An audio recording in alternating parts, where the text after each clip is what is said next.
Olá, estamos de volta. Vamos começar então olhando a Bíblia. A Bíblia é um acervo de pestes e pragas, né, que nós encontramos, e certamente ali tem respostas que nós precisamos para a nossa situação aqui neste momento, tá bem? Então você começa, por exemplo, desde a criação, né? Na criação você já tem logo de cara o pecado, e esse é a maior das maldições, a maior das pragas, a maior das pestes, e dali a gente sai com uma sentença de morte. Uma sentença de morte que acompanha todo o ser humano desde o princípio. E no fundo, estas pragas e estas pestes, elas estão assim refletindo esta situação de uma ordem caída, de uma ordem que está condenada, e que nós nos debatemos para fazer o melhor possível, para sobrevivermos da melhor maneira possível dentro dela, tá certo? Então, já em Gênesis, a gente já começa no capítulo 3 ali, com essa maldição de morte por causa do pecado. E nós vamos ver que pestes e pragas são manifestações que acontecem em função de pecado, do ponto de vista espiritual.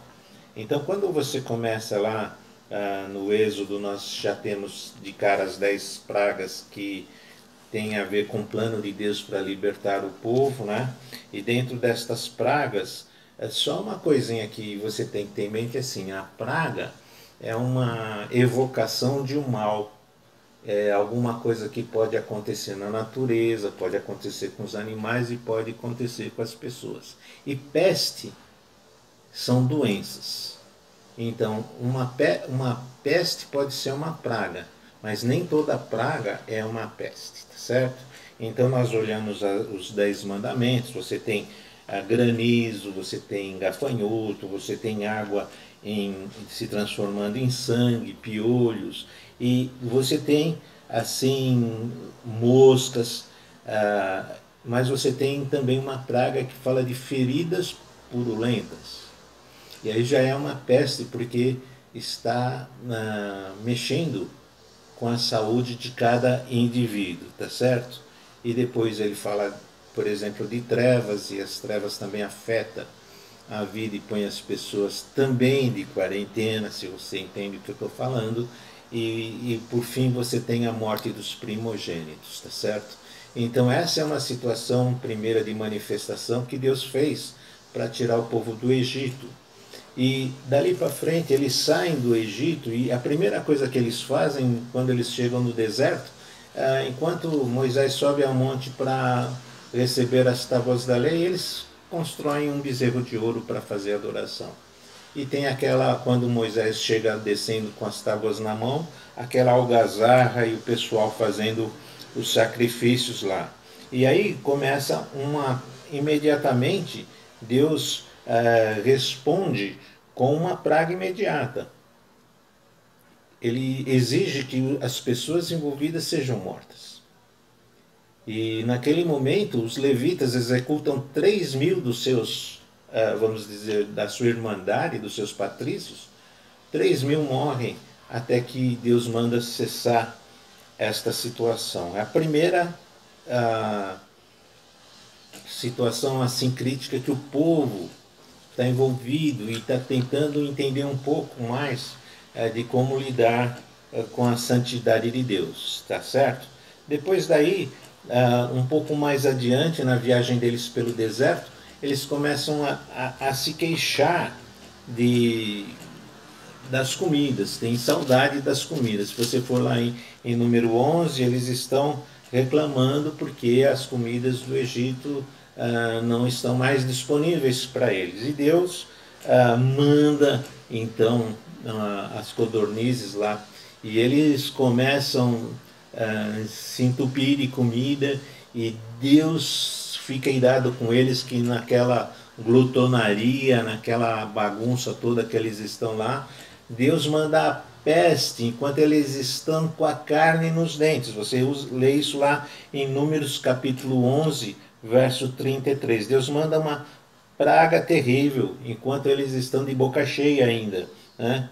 E nesse momento, morre os que têm que morrer, e nós não sabemos quantos morreram lá, mas também não houve quem intercedesse por eles. A praga cumpriu a sua tarefa total, mas foi um pecado e um castigo de Deus novamente. A seguir, o relatório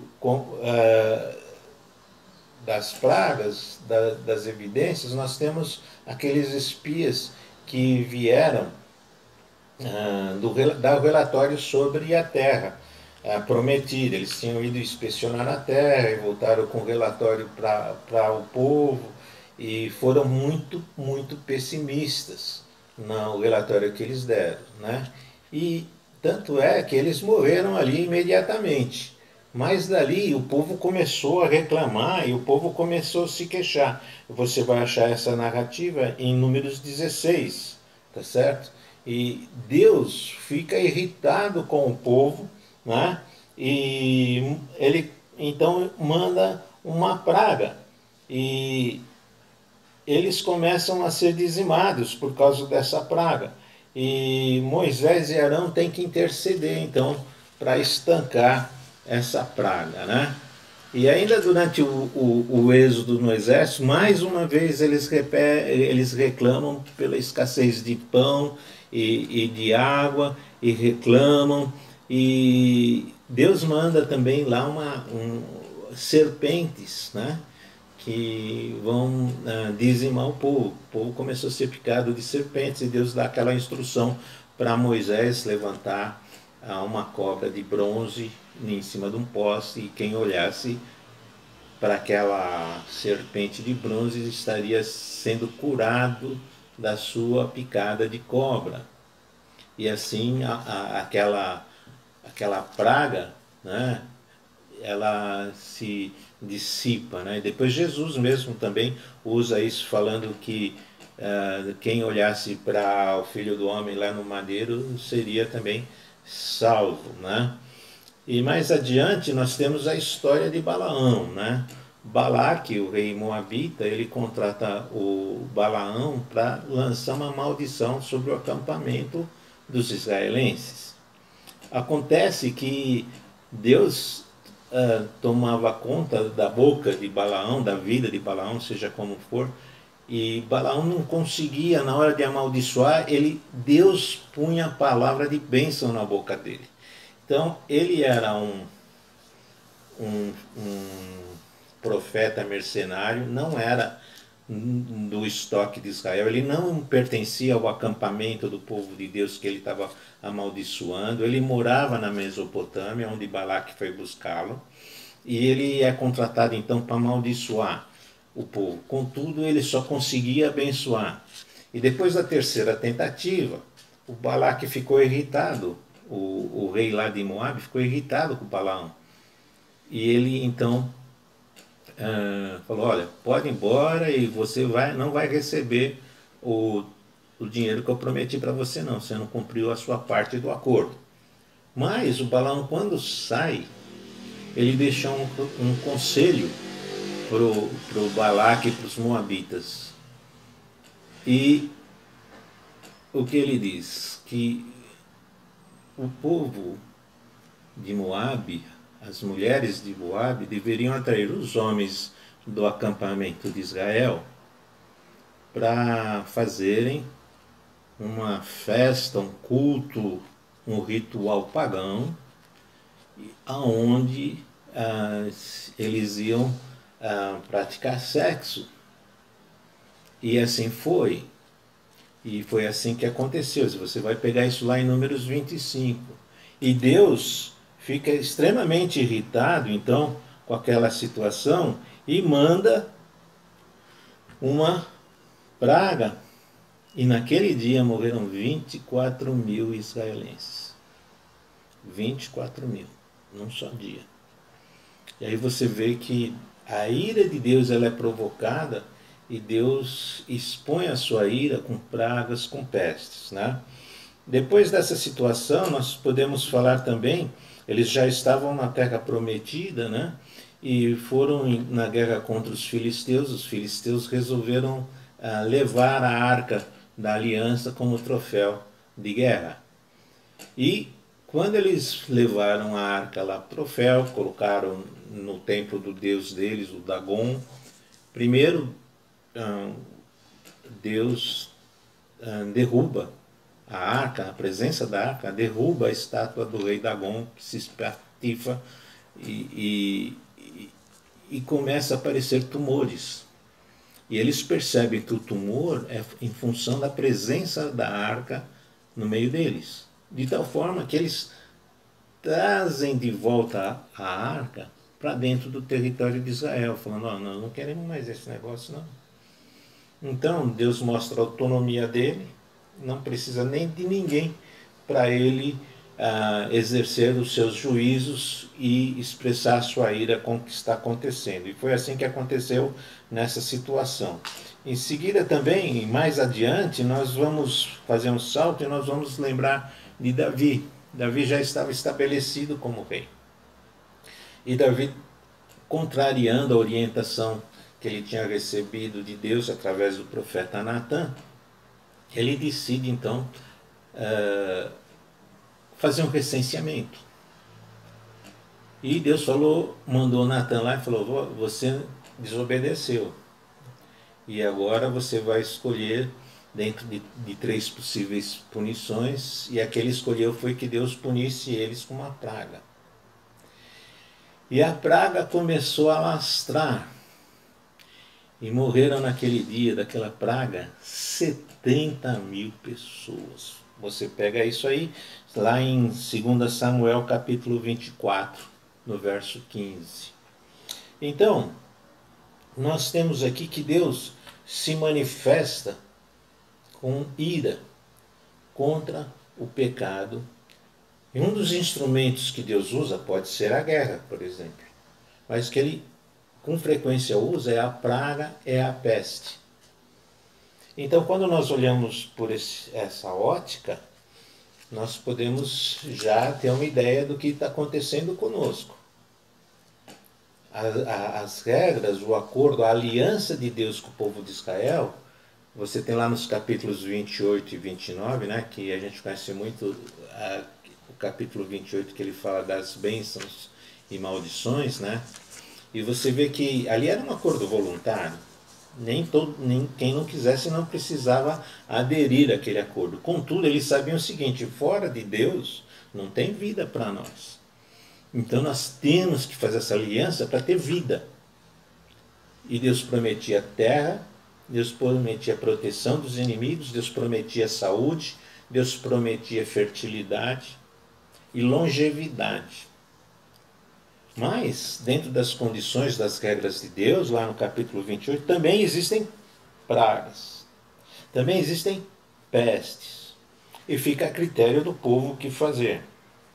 Então, esse primeiro momento, eu gostaria que você pensasse no seguinte, que a peste, a praga, a pandemia, ela é uma manifestação de descontentamento, da ira de Deus por causa do pecado. Deus usa pragas para punir pecados, para mudar a atitude dos pecadores e para aqueles, mesmo aqueles que não se arrependerem, temê-lo. Essa é uma razão importante sobre a existência, sobre uma das maneiras que Deus se manifesta. Se manifesta no povo dele, se manifesta também entre os pagãos. Certo? Então, pensando nisso, eu gostaria que você tivesse aqui essa primeira reflexão, né? De que nós vivemos uma pandemia e ninguém sabe, ninguém consegue discutir direito de onde o tal do vírus apareceu, né? Estão lutando aí, nos debatendo para achar uma vacina, enquanto isso tem gente morrendo o tempo todo, mas também tem um sentido espiritual paralelo. Deus está irado, tá certo? Eu acho que você pode listar, pode pensar em muitos motivos por que Deus está irado. Você, olhando para nossa situação atual, você pode fazer uma lista de pecados que você acha que realmente são ofensa à pessoa de Deus, tá certo? E Deus mostra o poder dele fazendo o quê? Nos colocando isolados. Até mesmo dentro de casa nós temos que ser isolados um do outro por causa dessa pandemia. Mas mostra o poder de Deus. A despeito de toda a tecnologia, a despeito de toda a ciência, Deus nos coloca trancados em casa. E parte disso envolve uma reflexão sobre quem é Deus e o que Ele está fazendo com tudo isso. Também é verdade que enquanto nós estamos trancados, os ambientes promíscuos, os ambientes que desagradam a Deus, as atividades que Ele repudia, elas estão interrompidas. O pecado está contido pela pandemia. Ninguém se encosta mais em ninguém. Ninguém se confraterniza mais em grupo. E esses redutos de pecados estão temporariamente interrompidos. E a primeiro motivo, primeira coisa, é porque Deus está irado com o pecado da humanidade. Daí o alcance de uma pandemia, né? Todo mundo. Então eu gostaria que você pensasse nisso, considerasse isso e pensasse no que Deus está fazendo, o que Deus quer levar. Ainda que as pessoas não se arrependam, ainda que resistam, ainda que respondam com mais afrontas a Deus, Deus se manifesta e diz para nós, seres humanos: você vê como você é insignificante? Eu te ponho você dentro de casa e você não vai poder sair de lá até que eu queira. Então, se nós precisamos correr para uma busca de solução médica para a questão da peste, nós podemos recorrer para o Senhor, que é o Senhor de tudo isso. Ele não deixaria que a peste invadisse a humanidade que ele criou e sem o consentimento dele. Mas nós precisamos pensar que o nosso Deus é maior do que tudo isso. E a resposta, a solução está nele.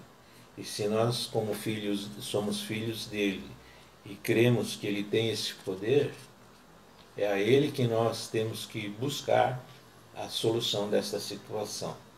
Amém?